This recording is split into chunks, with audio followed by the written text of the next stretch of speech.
Tuhan sertamu dan sertamu juga. Inilah Injil Yesus Kristus menurut Santo Markus. Dimuliakanlah Tuhan.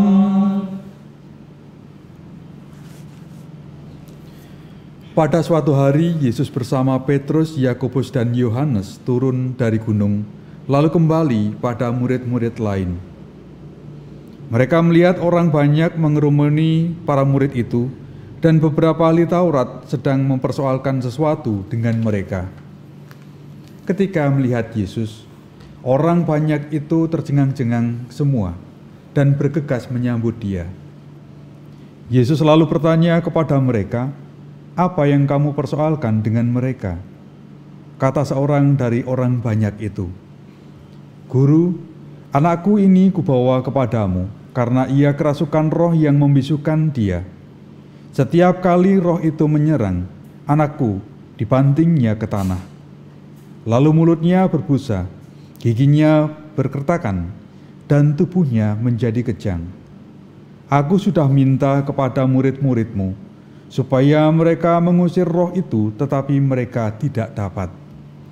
Maka kata Yesus kepada mereka, "Hai kamu angkatan yang tidak percaya, berapa lama lagi aku harus tinggal di antara kamu?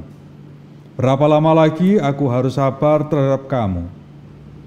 Bawalah anak itu kemari." Lalu mereka membawanya kepada Yesus. Dan ketika roh itu melihat Yesus, anak itu segera digoncang-goncangnya. Dan anak itu terpelanting di tanah dan terguling-guling, sedang mulutnya berbusa. Kemudian Yesus bertanya kepada ayah anak itu, "Sudah berapa lama ia mengalami ini?" Jawabnya, "Sejak masa kecilnya. Seringkali roh itu menyeretnya ke dalam api ataupun ke dalam air untuk membinasakannya. Sebab itu, jika engkau dapat berbuat sesuatu, tolonglah kami dan kasihanilah kami." Jawab Yesus, "Katamu, jika engkau dapat. Tidak ada yang mustahil bagi orang yang percaya."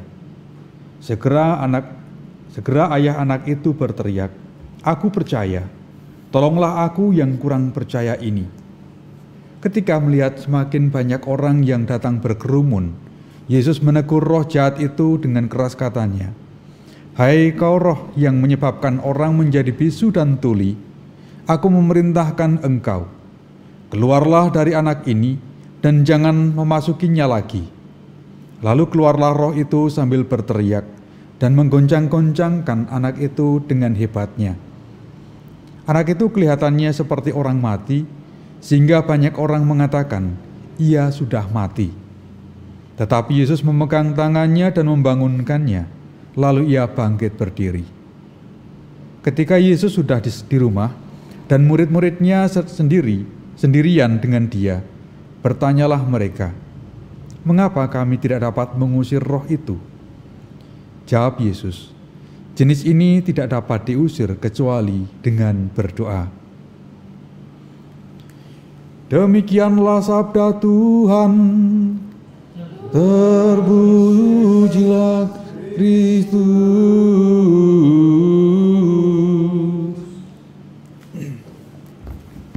Bapak Uskup, saudara-saudara yang terkasih dalam Kristus, di banyak kebudayaan atau adat istiadat dari bangsa-bangsa, terutama di daerah timur, itu akan menjadi sangat nampak. Ada suatu ajaran tentang yang namanya harmoni. Harmoni baik kita manusia dengan alam sekitar kita. Harmoni dunia yang kita tempati ini, dan di sanalah juga terdapat, orang mengatakan ada yang namanya hukum alam.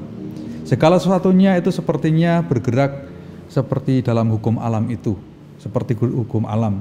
Nah, ketika ada ketidakharmonisan, ada ketimbangan, ada ketidakseimbangan, maka akan terganggu keharmonisan itu, dan kemudian timbullah mungkin dalam bahasa kita bencana.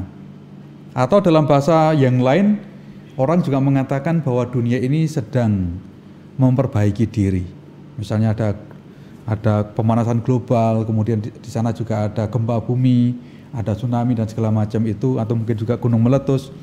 Orang mengatakan dunia kita itu bukanlah dunia mati, tetapi justru dunia yang hidup, yang selalu memperbaharui, yang selalu mau menjaga keseimbangan dan keharmonisan dalam tata hukum alam itu. Dalam budaya dalam budaya tertentu, misalnya di Jawa, itu juga ada yang namanya jagat gede dan jagat cilik. Jagat cilik itu menjadi personifikasi dari manusia, dan jagat gede itu menjadi dunia alam semesta ini. Ketika tidak ada keseimbangan, ketika ada harmonisan, maka di sanalah ada ketimpangan, dan mungkin di sana juga akan terjadi yang namanya bencana. Saudara-saudara yang terkasih, kita tahu kita pernah juga mendengar, kita membaca dalam kitab suci, terutama dalam kitab Kejadian, bahwa dunia ini diciptakan oleh Allah adalah baik adanya. Bahkan juga seringkali dikatakan sungguh-sungguh amat baik. Dan semua itu juga diciptakan oleh karena dan dalam kebijaksanaan Allah itu. Maka di sana ada dialog-dialog dan segala macam itu, maka itu juga mau menampakkan bahwa semua itu diciptakan dalam kebijaksanaan Allah. Nah, saudara-saudara yang terkasih, tapi sekali lagi bahwa ketika ketidakharmonisan itu menjadi timpang, menjadi tidak seimbang, maka timbullah yang namanya bencana alam, bencana. Kalau dalam konteks relasi kita, mungkin disitulah ada yang namanya dosa.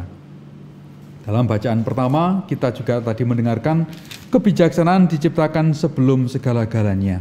Karena kebijaksanaan itu adalah kebijaksanaan Allah. Maka dengan kebijaksanaan itu barulah diciptakan segala sesuatu itu. Maka itu juga segala sesuatu itu tercipta dan juga hidup atau mempunyai ritme seturut dengan kebijaksanaan Allah. Tetapi manusia yang seringkali sudah juga diberikan kebijaksanaan tertentu, tetapi justru manusia itu mengambil lebih dari apa yang menjadi porsinya. Bahkan apa yang menjadi hak Allah itu juga seakan-akan ingin diambil alih oleh manusia, maka terjadilah segala sesuatu kerusakan-kerusakan yang ada. Dan juga ada satu sikap yang mungkin bisa kita merenungkan dalam kehidupan manusia ketika kita membuka diri pada kuasa kejahatan, kuasa kegelapan, dalam bahasa yang lain itu setan atau iblis, maka di sanalah juga akan terjadi ketidakharmonisan. Kita ingat bagaimana manusia pertama ketika itu jatuh dalam dosa, bukan pertama-tama dari dirinya sendiri yang dilukiskan di sana, tetapi ada pihak lain yang digambarkan sebagai iblis yang mewujud sebagai ular.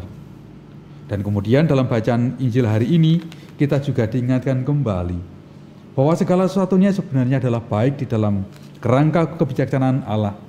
Tetapi ketika seseorang itu dirasuki oleh roh jahat, maka orang yang dirasuki oleh roh jahat itu tidak bisa bicara, artinya menjadi tuli dan bisu.